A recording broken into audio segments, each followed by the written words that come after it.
મારી શમશેરથી તેમના ધરતી મસ્તક જુદા કરવા. અરે નહીં, તેમને મારતા આજ મારી શમશેર અટકે છે, કારણ કે તે મહાન ભક્ત છે. તો દેવ બ્રહ્માએ મને અવસર આપ્યો કે હે દેવેન્દ્ર, અરે જ્યારે જ્યારે તમે સંકટમાં મુકાઓ ત્યારે મને યાદ કરજો. તો આજ હું બરાબર સંકટમાં મુકાણો છું. સાર દેવ બ્રહ્માને બોલાવું, તેમની મેળવણી કરું.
અરે દેવેન્દ્ર, જેમ તમારું ઇન્દ્રાસન ડોલે એમ મારું બ્રહ્માંડ પણ ડોલે છે. આમાં હું કાંઈ નથી જાણતો. અરે આપ નથી જાણતા તો બીજું કોણ જાણે છે? બહારથી મોટા કોણ કે દેવ વિષ્ણુ, એમણે મને વચન આપેલું કે જ્યારે તમે સંકટમાં વેકાઓ ત્યારે મને યાદ કરજો. બોલો દેવ વિષ્ણુને, તેમની મેળવણી કરીએ.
ઇન્દ્રપુરીમાં આપનું સ્વાગત છે.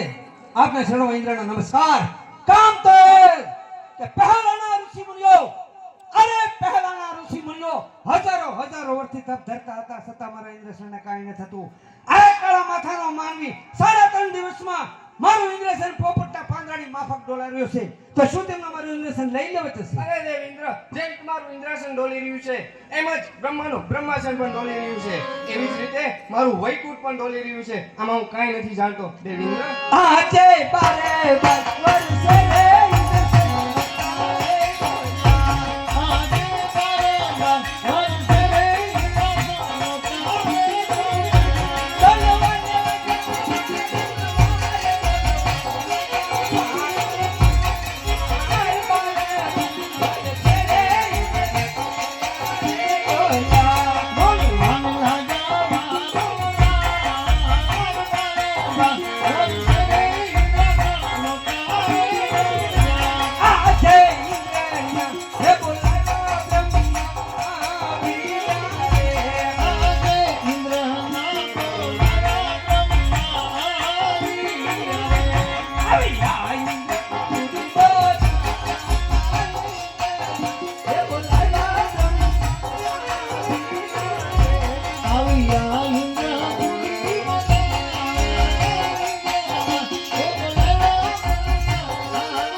દેવાધિદેવ મહાદેવ એમણે મને વચન આપેલું જ્યારે તમે સંકટમાં મુકાવ ત્યારે મને યાદ કરજો.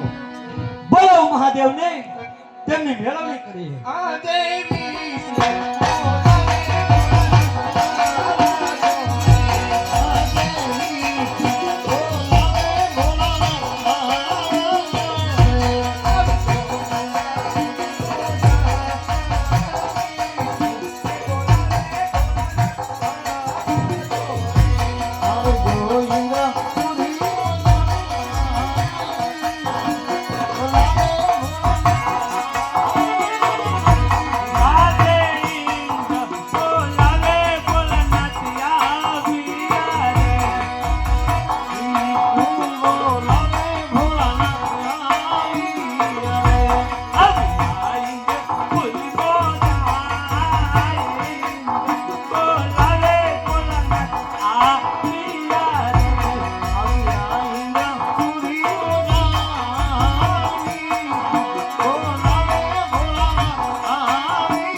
વિષ્ણુના કામ પર સુદેવ વિષ્ણુ મારા કામ પડ્યા, ઇન્દ્રને કામ પડ્યા. સુદેવ ઇન્દ્ર મારા કામ પડ્યા.